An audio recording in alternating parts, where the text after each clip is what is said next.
caught a little bit of Rush on the car radio, and he was talking about the number of children that are born out of wedlock. And he said that at the present time, approximately 83% of blacks are born out of wedlock. 83%. And then I went ahead and I wanted to do a little bit of Googling. I wanted to try to find out how many children Adrian Peterson had fathered. And there's various numbers that pop up. Someone at the gym told me this morning that he has 12 running around. And there's, again, different numbers depending on where you look on Google. Well, see, here's an example of someone that's totally irresponsible. And what he's doing is he's doing nothing any different than a lot of rappers do, a lot of football players do, which he's one of them, a lot of baseball players do. What do? Well, they do like Wilt to Stilt. Women throw themselves at these men. What they're hoping is that the individual will select them as being the one. And that tends not to happen very often.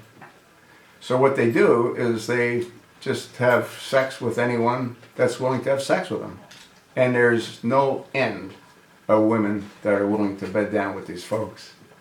It's not just, again, the football players. It's all people that reach certain levels of wealth and fame.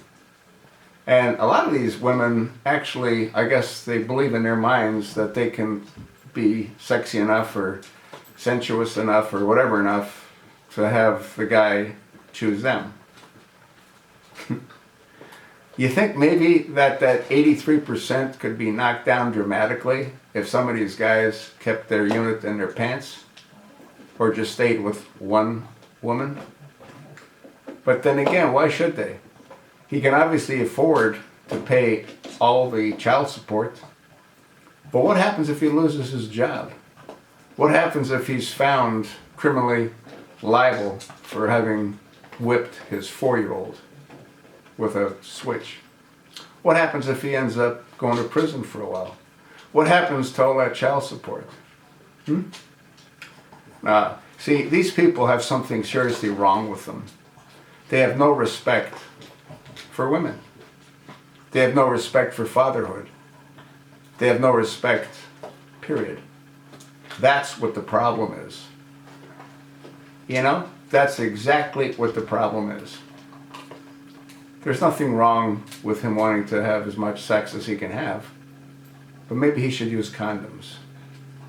Or maybe the girls shouldn't try to convince themselves that if he fathers a child with them, he'll marry them. Obviously, people like him don't care. And again, he's not alone. I gotta believe that 83% would be reduced dramatically if these people had more self-respect, if they respected fatherhood, if they respected the women that they were with. Personally, I can't see anyone beating a 4-year-old. I mean, to me that doesn't make any sense. I can't see anyone beating anyone else. Yeah, you discipline them, you can spank them, but you don't bruise them to the point that they're bruised for 4 or 5 days. You don't use a branch to hit them on their genitals. I gotta believe that if people were to analyze Peterson, look back into his past, you know, I've said this quite often, we tend to be products of our environments. What does that tell you? That tells you that happened to him. That tells you in his mind it's totally acceptable because it happened to him. That's what it tells me. We'll see what happens. We'll see how this plays out. If he only did it to one child, but how many others might he have done it to? Maybe he resents them because he's paying child support. I have no idea. But like I said, if more of these folks kept their unit in their pants, maybe we wouldn't have so many fatherless children running around. I told you what I think. So what do you think?